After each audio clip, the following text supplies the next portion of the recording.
बच्चों, welcome back to my YouTube channel learning student. आज हम देखेंगे जो है कि क्लास 10th के बच्चों के लिए साइंस, जो कि 8वां चैप्टर है और 8वें चैप्टर का नाम है आनुवंशिकता यानी हेरिडिटी। ठीक है, तो आज ये हमारा वीडियो का सेकेंड पार्ट है। इसका फर्स्ट पार्ट चाहिए तो इसका डिस्क्रिप्शन में हमने डाल दिया, वहाँ से आप जाके ले लीजिएगा। ठीक है, तो देखिए सेकेंड पार्ट में हम पढ़ेंगे मेंडल के आनुवंशिकता के नियम यानी मेंडल्स लॉ ऑफ इनहेरिटेंस। ठीक है, Mendel's law of inheritance, Mendel के आनुवंशिकता के नियम। तो मेंडल ने जो है कि सबसे पहले किस पे प्रयोग किया था? मटर पे प्रयोग किया था। ठीक है, मेंडल ने किस पे सबसे पहले एक्सपेरिमेंट किया था? मटर पे किया था एक्सपेरिमेंट सबसे पहले। ठीक है, यानी Mendel's experiment of garden pea. इसमें हम देखेंगे, देखिए जब मेंडल ने मटर पे प्रयोग किया तो उन्होंने सबसे पहले क्या किया? सबसे पहले उन्होंने जो है कि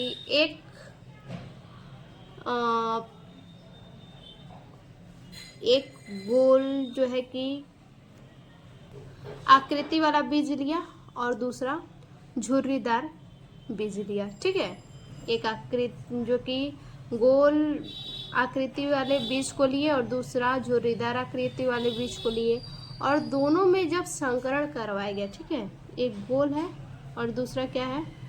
झुर्रीदार है। दोनों में जब संकरण करवाया गया तो क्या प्राप्त हुआ हमें? मेंडल साहब को क्या प्राप्त हुआ? गोल प्राप्त हुआ। ठीक है, क्या प्राप्त हुआ? गोल प्राप्त हुआ। दोनों में संकरण करवाया गया दोनों बीज में, तो गोल बीज प्राप्त हुआ। ठीक है, तो जो गोल बीज प्राप्त हुआ वो क्या हो गया? प्रभावी, यानी ये क्या है? ये अपना प्रभाव दिखा दिया, इसीलिए ये क्या होगा? प्रभावी होगा। दोनों में संकरण करवाया गया तो गोल बीज प्राप्त हुआ, तो ये जो गोल बीज हमें प्राप्त हुआ वो प्रभावी होगा। ठीक है, और झुर्रीदार जो है ये नहीं प्राप्त हुआ तो ये क्या होगा? अप्रभावी होगा। ठीक है, इसीलिए गोल जो है ये क्या है? प्रभावी है और झुर्रीदार जो है वो क्या है? अप्रभावी है। ठीक है, क्योंकि दोनों में संकरण करवाया गया है, संकरण करवाने पे हमें गोल प्राप्त हुआ है, इसीलिए गोल प्रभावी है, गोल का प्रभाव दिख रहा है। और झुर्रीदार जो है ये अप्रभावी है, अप्रभावी का कोई भी प्रभाव नहीं दिख रहा है। ठीक है, उसके बाद उन्होंने फिर से जो कि एक्सपेरिमेंट किया पीला गोल बीज में और हरे बीज में। ठीक है, तो इनमें जो है पीला और हरे में जो है कि संकरण करवाया तो हमें पीला प्राप्त हुआ। ठीक है, मेंडल साहब जो है पीला और हरे बीज में क्या किए? संकरण करवाएं तो पीला बीज प्राप्त हुआ, तो पीला क्या हो गया? प्रभावी हो गया। और हरा नहीं प्राप्त हुआ, नहीं दिखा, तो वो क्या हो गया? अप्रभावी हो गया। ठीक है, उसी तरह से पुष्प का रंग, ठीक है, उसी तरह से पुष्प का रंग लाल और सफेद। ठीक है, सेम वही क्राइटेरिया है। उन्होंने लाल और सफेद जो है कि पुष्प में संकरण करवाया। ठीक है, संकरण करवाने पे जो है कि दोनों पुष्पों में संकरण करवाने पे लाल पुष्प जो है कि प्राप्त हुआ। तो जो यानी जो हमें प्राप्त होगा, जो सामने दिखेगा वो प्रभावी होगा, जो नहीं दिखेगा वो क्या होगा? अप्रभावी होगा। ठीक है, तो यानी इसमें लाल क्या है? लाल जो है वो प्रभावी है और सफ़ेद है अप्रभावी, क्योंकि संकरण करवाने पे हमें लाल प्राप्त हुआ है और सफ़ेद नहीं प्राप्त हुआ है। ठीक है, उसी तरह से फली की आकृति फूली हुई। ठीक है, एक तो फल फूला हुआ है और दूसरा क्या है? दूसरा जो है वो सिकुड़ा हुआ है। यानी पहला जो मटर था, मटर क्या था? फूला हुआ था और दूसरा मटर लेंगे सिकुड़ा हुआ। यानी दोनों के बीच में संकरण करवाया गया तो फूला हुआ जो फल है प्राप्त हुआ। ठीक है, फल कैसा प्राप्त हुआ? फूला हुआ प्राप्त हुआ। तो ये फूला हुआ जो है ये क्या है? प्रभावी है, क्योंकि यही प्राप्त हुआ है, सिकुड़ा हुआ नहीं प्राप्त हुआ है, तो ये हो गया अप्रभावी। उसी तरह से फली का रंग, ठीक है, फल का रंग हरा, हरे फल में और पीले फल में अगर संकरण करवाया गया तो हरा फल प्राप्त हुआ, तो जो प्राप्त हुआ वो प्रभावी हो गया। तो हरा क्या है, प्रभावी है, और पीला क्या है, अप्रभावी है, क्योंकि पीला का लक्षण नहीं दिखा। ठीक है। उसी तरह से फूल की स्थिति में देखिए, कक्षस्थ और लंबे, इन दोनों में क्या किया गया, संकरण करवाया गया। तो कैसा प्राप्त हुआ, कक्षस्थ प्राप्त हुआ। ठीक है, यानी कि तिरछा प्राप्त हुआ। तो ये क्या है, ये प्रभावी है। जो हमें प्राप्त होगा वो प्रभावी है। कक्षस्थ प्राप्त हुआ तो ये प्रभावी हो गया, और लंबा नहीं प्राप्त हुआ तो ये जो है कि अप्रभावी हो गया। उसके बाद अगला जो है वो है तने की लंबाई। ठीक है, अग्रस्त तना है और बौना तना है, दोनों में क्या करवाया जाए, संकरण करवाया गया। तो अग्रस्त तना जो है कि प्राप्त हुआ, तो अग्रस्त तना प्रभावी हो गया, और बौना जो है वो अप्रभावी हो गया। तो इस प्रकार से जो है कि मेंडल साहब ने अपना प्रयोग किया है। ठीक है। उसके बाद आगे देखिए, मेंडल साहब ने 3 नियम दिए थे। एक तो प्रभाविता का नियम, एक पृथक्करण का नियम, और तीसरा जो है स्वतंत्र अवव्यूहन का नियम। ठीक है। तो इन तीनों नियमों को हम एक एक करके देखेंगे। सबसे पहले हम देखेंगे प्रभाविता का नियम। प्रभाविता का नियम क्या है, देखिए, प्रभाविता का नियम, इस नियम के अनुसार जब दो विपरीत लक्षणों वाले, ठीक है, इस नियम के अनुसार जब दो विपरीत लक्षणों वाले दो पौधे यानी शुद्ध पौधा, दो विपरीत लक्षण वाले पौधे होंगे, ठीक है, विपरीत लक्षण वाले पौधे होंगे लेकिन शुद्ध पौधे होंगे, का संकरण कराया जाता है, तब प्रथम संतति में संतानीय पीढ़ी एक लक्षण दिखाई देता है और दूसरा लक्षण छिपा रहता है।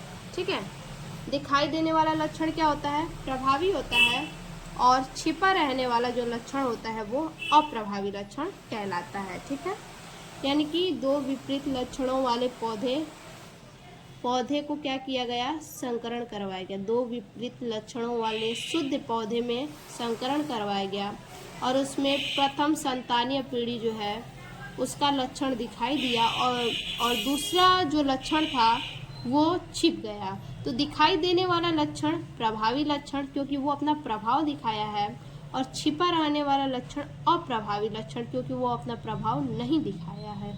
ठीक है, अब इसका जैसे एग्जाम्पल देखते हैं।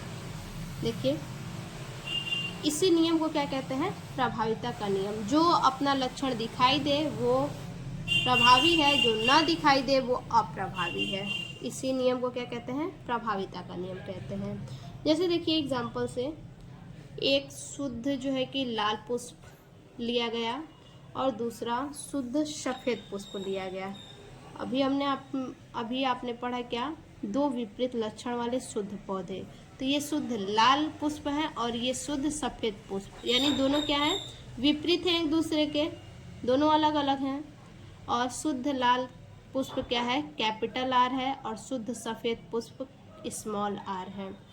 अब इसमें क्या किया गया, इस P1 पीढ़ी में जो है कि संकरण करवाया गया। ठीक है, तो इसमें का एक आर ये और एक आर ये, इसमें दोनों स्मॉल जो है, एक स्मॉल ये आर है और दूसरा ये है। ठीक है, अब इसमें जो संकरण करवाया गया तो यहाँ से एक आर मिला और सफ़ेद पुष्प से स्मॉल आर मिला, और फिर से लाल पुष्प से आर मिला और सफ़ेद पुष्प से भी स्मॉल आर मिला,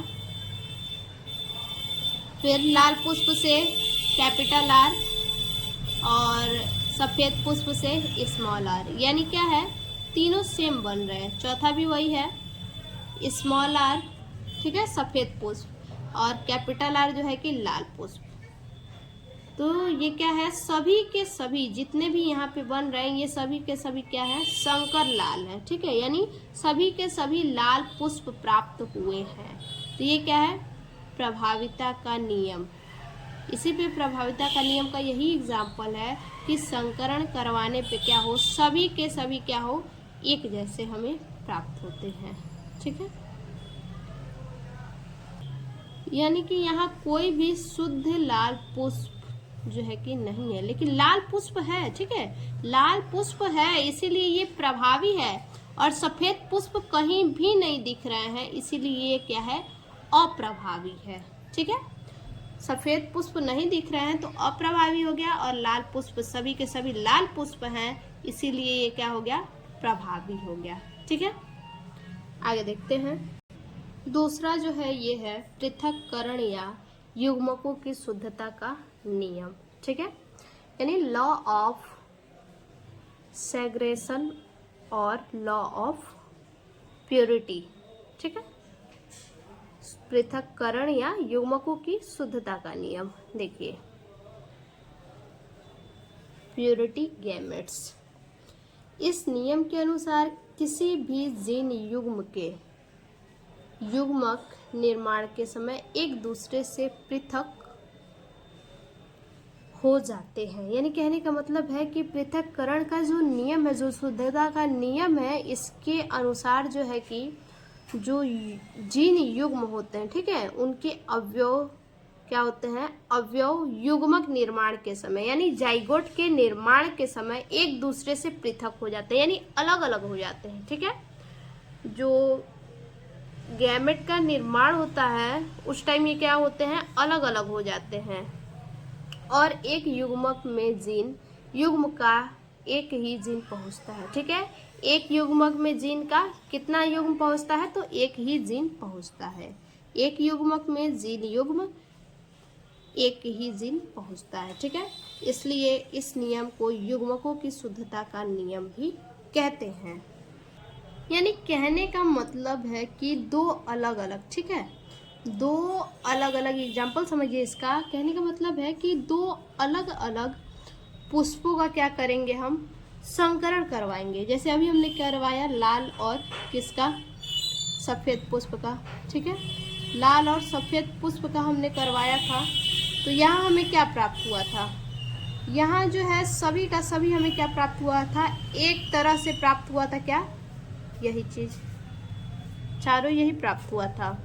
अब इसका फिर से स्वपरागण करवाया जाएगा। स्वपरागण, स्वपरागण अगर हम इसका करवाते हैं तो फिर से क्या प्राप्त होगा, देखिए इसका हम स्वपरागण करवाते हैं। तो स्वपरागण जब करवाएंगे तो यहाँ पे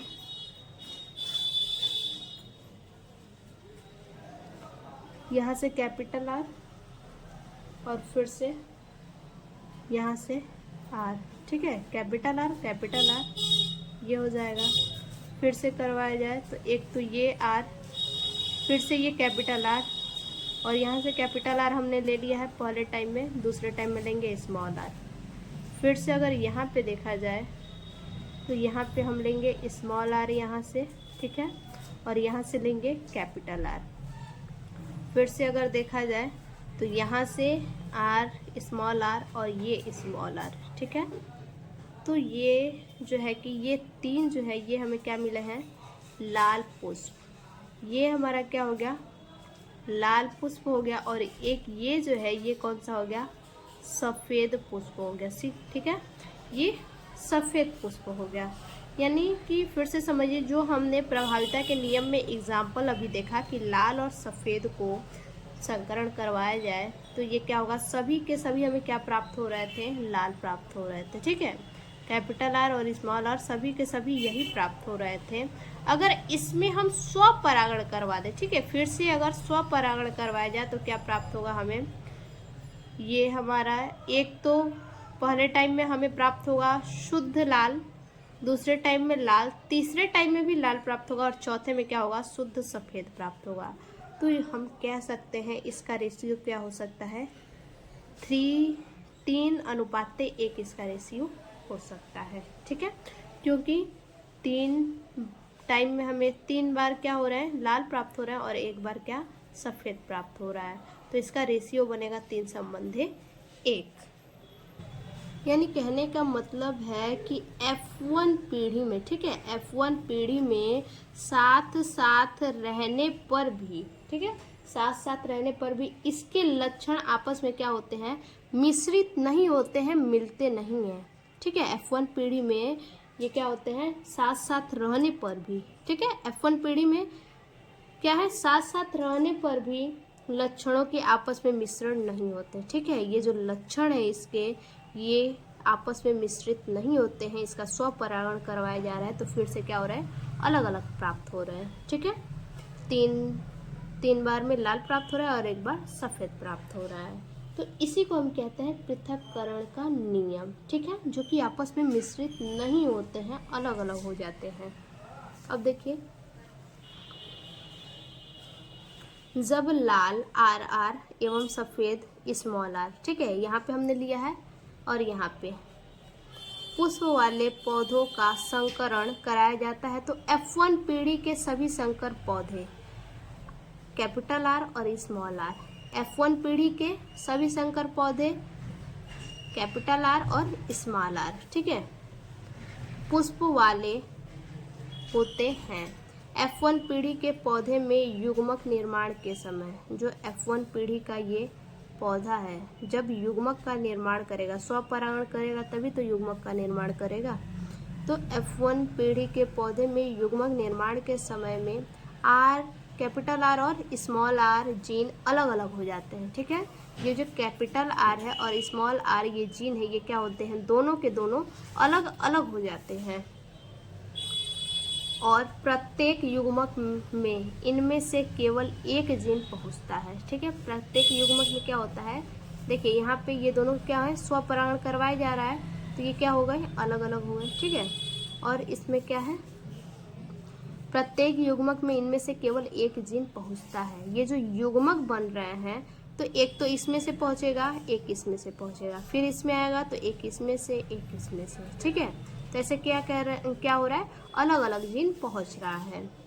युग्मकों के सम युग्मक में F2 पीढ़ी में लाल तथा सफ़ेद दोनों प्रकार के पुष्प वाले पौधे 3 संबंधी 1 अनुपात उत्पन्न होते हैं, ठीक है। अभी हमने दिखाया कि 3 संबंधी 1 के अनुपात उत्पन्न हो रहे हैं। देखिए इसका डायग्राम, शुद्ध लाल पुष्प है और यहाँ पे शुद्ध सफ़ेद पुष्प है। इसमें हमने क्या करवाया, संकरण करवाया, तो यहाँ R, ठीक है, और r इसका ये, तो ये लाल पुष्प हो गया। यहाँ से फिर से R लेंगे और फिर से ये क्या करेंगे, पीछे वाला r लेंगे।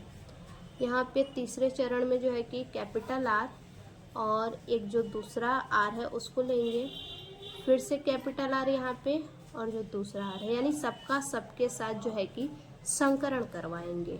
तो हमें सभी का सभी जो है कि सभी के सभी पुष्प हमें लाल दिखाई दे रहे हैं, ठीक है। और उसका क्या हमने करवा दिया, स्वपरागण करवा दिया, ठीक है। सभी के सभी तो लाल प्राप्त हुए हैं, फिर से हमने यहाँ क्या करवा दिया, स्वपरागण यहाँ पे हमने करवा दिया, ठीक है। यहाँ पे हमने क्या करवा दिया, स्वपरागण F1 पीढ़ी, ठीक है। ये क्या है, F1 पीढ़ी है। यहाँ स्वपरागण हमने करवाया, तो R ये और R ये शुद्ध लाल हो गया। अब यहाँ पे R ये, अब इसके साथ इसका हम करवाएंगे, ठीक है, तो r यानी ये भी लाल हो गया। अब इसका तो हो गया, अब इसका हम करवाएंगे, r है ये, r, अब यहाँ से R है ये R, तो ये भी लाल हो गया। अब फिर से देखिए इसका पीछे वाले के साथ करवाएंगे, तो ये r और ये r, तो ये क्या हो गया, सफ़ेद हमें प्राप्त हो गया। तो ये क्या है, शुद्ध सफ़ेद पुष्प हमें प्राप्त हो गया। तो ये 3 बार लाल है और 1 बार सफ़ेद, तो ये क्या है, 3 अनुपात 1। तो ये डायग्राम जो है कि आप उतार लीजिएगा, ठीक है। अब इसके आगे जो तीसरा है वो है स्वतंत्र अपव्यूहन का नियम, ठीक है। स्वतंत्र अपव्यूहन का नियम, लॉ ऑफ इंडिपेंडेंस असॉर्टमेंट, 2 या 2 से अधिक कारक युग्म, 2 या 2 से अधिक कारक युग्म 2 जोड़ी विपरीत प्रभाव वाले पौधे के बीच संकरण कराया जाता है। तो इन कारकों का चयन स्वतंत्र रूप से होता है, ठीक है। इन कारकों का चयन जो है कि स्वतंत्र रूप से होता है, यानी यहाँ क्या बोला है, 2 जोड़ी विपरीत प्रभाव वाले, ठीक है, 2 जोड़ी विपरीत प्रभाव वाले। तो यहाँ एक हम ले लेंगे, क्या चीज़, 2 जोड़ी बोला है, तो R और Y। ये तो एक जोड़ी हो गया, ठीक है, ये एक जोड़ी हो गया, और यहाँ पे दूसरा जोड़ी, यहाँ पे क्या हो जाएगा, दोनों समान हो जाएगा। तो एक जोड़ी ये और एक जोड़ी ये, यानी दोनों क्या है, एक दूसरे के विपरीत हैं। यहाँ बोला है 2 से अधिक कारक युग्म के लिए 2 जोड़ी विपरीत प्रभाव वाले पौधे के बीच संकरण कराया जाता है। अब इनके बीच हम क्या करवाएंगे, संकरण करवाएंगे। तो इन कारकों का चयन स्वतंत्र रूप से होता है, ठीक है, इन कारकों का चयन क्या होता है, स्वतंत्र रूप से होता है। अर्थात एक लक्षण की वंशागति दूसरे लक्षण को प्रभावित नहीं करता है। यानी स्वतंत्र अवव्यूहन का नियम अगर कोई आपसे पूछे तो आप सीधा से कह सकते हैं कि एक लक्षण की वंशागति दूसरे लक्षण को प्रभावित नहीं करती है, ठीक है। ये जो एक लक्षण की वंशागति है ये क्या करेगी, ये दूसरे को प्रभावित नहीं करेगी, ठीक है। अब आगे देखिए, इस नियम की व्याख्या द्विसंकर क्रॉस के आधार पर की जा सकती है, ठीक है। इस नियम की व्याख्या किस पे की जा सकती है, तो जो द्विसंकर क्रॉस के आधार पे जो नियम है उस पे की जा सकती है। जब पीले और गोल यानी कैपिटल आर और कैपिटल वाई ये एक जोड़ी हो गए, और झुर्रीदार बीज स्मॉल आर स्मॉल वाई ये भी क्या हो गए, जोड़े में हो गए। बीज वाले समयुग्मजी पौधों में क्रॉस कराया जाता है तो F2 पीढ़ी में 4 प्रकार के बीज वाले पौधे प्राप्त होते हैं, ठीक है। कितने प्रकार के, तो 4 प्रकार के बीज वाले पौधे जो है कि प्राप्त होते हैं, ठीक। किस कौन कौन से, एक तो प्राप्त होता है पीला व गोल, दूसरा है हरा व गोल, तीसरा है पीला व झुर्रीदार, और चौथा है हरे व झुर्रीदार। तो ये तो हम समझ लिए कि 4 जो है कि F2 में 4 प्रकार के बीज वाले पौधे प्राप्त होते हैं, यही 4 हैं। लेकिन अब जरा देख भी लेते हैं किस प्रकार से, डायग्राम के हिसाब से देखिए। पीला व गोल, यानी सबसे पहले ही आपको बता दिया था कि पीला और गोल में जो है कि पीला और हरा में जो है कि संकरण करवाएंगे तो पीला प्राप्त होगा, पीला क्या हुआ, प्रभावी हो गया, ठीक है। गोल और झुर्रीदार में संकरण करवाएंगे तो गोल प्राप्त होगा, तो गोल क्या है, प्रभावी है। तो यानी दोनों प्रभावी हुए, ये दोनों क्या हुए, शुद्ध प्रभावी हो गए, और ये दोनों क्या हो गए, ये दोनों भी शुद्ध अप्रभावी हो गए, ठीक है। अब इन दोनों में क्या है, संकरण करवाएंगे। तो ये हमारा कैपिटल वाई कैपिटल आर एक जोड़ा ये, और दूसरा जोड़ा यहाँ पे स्मॉल वाई और स्मॉल आर। इसमें देखिए, इसमें क्या करेंगे, हम संकरण करवाएंगे तो क्या प्राप्त होगा, संकरण करवाने पे हमें पीला व गोल प्राप्त हुआ है, ठीक है। पीला व गोल यानी ये दोनों प्रभावी में और इन दोनों अप्रभावी में संकरण करवाया गया तो हमें क्या प्राप्त हुआ, पीला व गोल, यानी प्रभावी ही प्राप्त हुआ हमें। जो यहाँ पे प्रभावी है वही प्रभावी यहाँ भी प्राप्त हुआ, ठीक है। दोनों में संकरण करवाया गया तो यहाँ से क्या लिया गया, वाई और आर लिया गया, कैपिटल वाई कैपिटल आर, और यहाँ से स्मॉल वाई और स्मॉल आर लिया गया, ठीक है। तो ये हमारा हो गया पीला और गोल हो गया, ठीक। अब इसका हम क्या करेंगे, स्वपरागण इसका करेंगे, ठीक है। इसका क्या किया जाए, इसका इसी में परागण करवाया जाए, यानी स्वपरागण। देखिए इसका क्या होगा, स्वपरागण होगा, ठीक है, स्वपरागण होगा। जैसे इससे पहले अभी हमने यहाँ पे देखा स्वपरागण, ठीक है, तो इसमें भी क्या होगा, स्वपरागण होगा। अब देखिए, तो ये क्या है, हमारा F1 पीढ़ी है, ठीक है। ये हमें क्या प्राप्त हुआ है, F1 पीढ़ी, इसका स्वपरागण करवाया जाए तो पहले बार में देखिए उन्होंने टोटल कितने जो है कि मिल्नर साहब ने टोटल 16 बीज पर संकरण करवाया, ठीक है। टोटल उन्होंने कितने बीज पे, तो 16 बीज पे संकरण करवाया, जिनमें से ये गोल और पीला जो है कि ये 9 बार, यही इनका क्या हुआ, उत्तर आया। ठीक है, उन्होंने 16 बार बीज पर संकरण करवाया और जिनमें से 9 बार का जो संकरण था वो पीला और गोल आया। ठीक है, यानी दोनों क्या हुए, प्रभावी हो गए, पीला और गोल प्रभावी हो गए।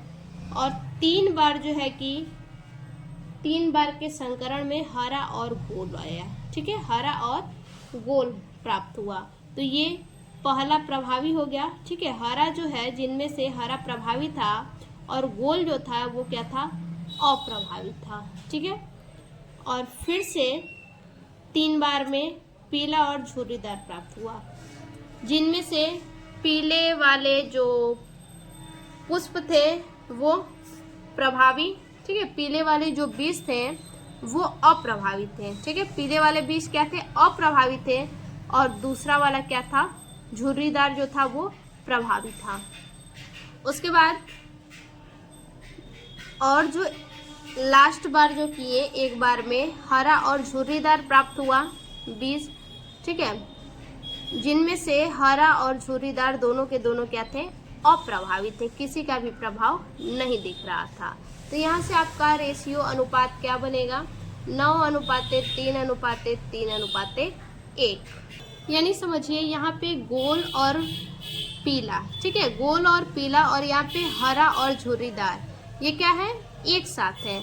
अप्रभावी एक साथ है और प्रभावी एक साथ है।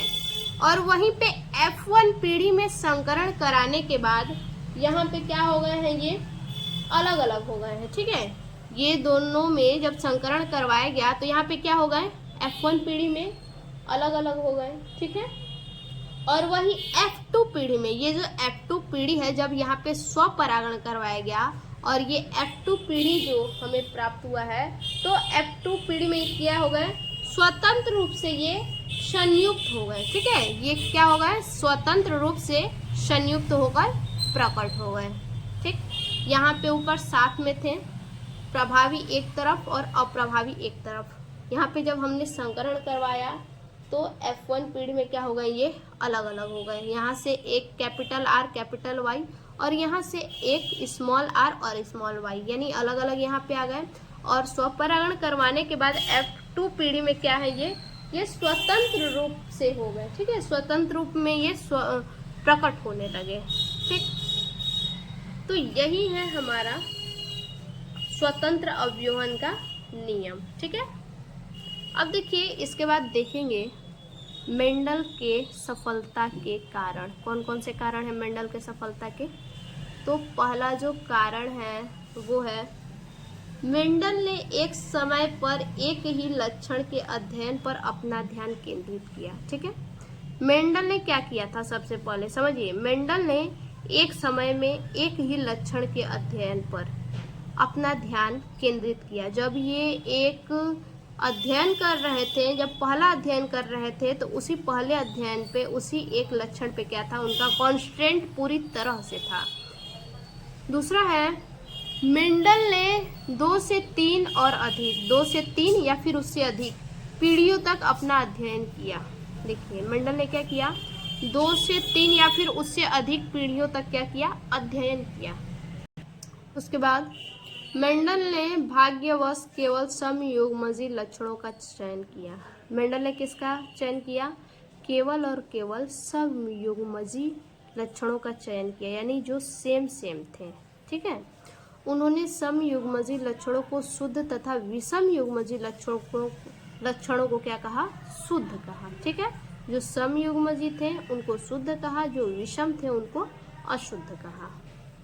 अब देखिए मटर के पौधे के चयन के कारण, मटर के पौधे का चयन इन्होंने क्यों किया था। देखिए मटर का पौधा 1 वर्षीय पौधा है। ठीक है, क्योंकि मटर का पौधा क्या है, 1 वर्षीय पौधा है, ये 1 वर्ष में तैयार हो जाता है। इसका जीवन चक्र छोटा होता है। ठीक है, जीवन चक्र मटर का क्या होता है, बहुत छोटा होता है। दूसरा है, मटर के पौधे में द्विलिंगी पुष्प होता है। ठीक है, मटर के पौधे में किस प्रकार का पुष्प होता है, तो द्विलिंगी पुष्प होता है। यानी कहने का मतलब है नर और मादा का जननांग अलग अलग होता है। ठीक है, नर और मादा का जननांग क्या होता है, अलग अलग होता है। तीसरा है, मटर के पौधे में अनेक तुलनात्मक लक्षण पाए जाते हैं। ठीक है, मटर के पौधे में ऐसे लक्षण पाए जाते हैं जिसकी तुलना की जा सकती है। और अगला जो आखिरी है, चौथा, वो है इसमें कृत्रिम परागण कराया जा सकता है। मटर के पौधे में क्या है, कृत्रिम परागण करवाया जा सकता है। ठीक है, तो आज के लिए बस इतना ही। फिर से मिलते हैं एक और नए वीडियो में नए टॉपिक के साथ। तब तक के लिए धन्यवाद।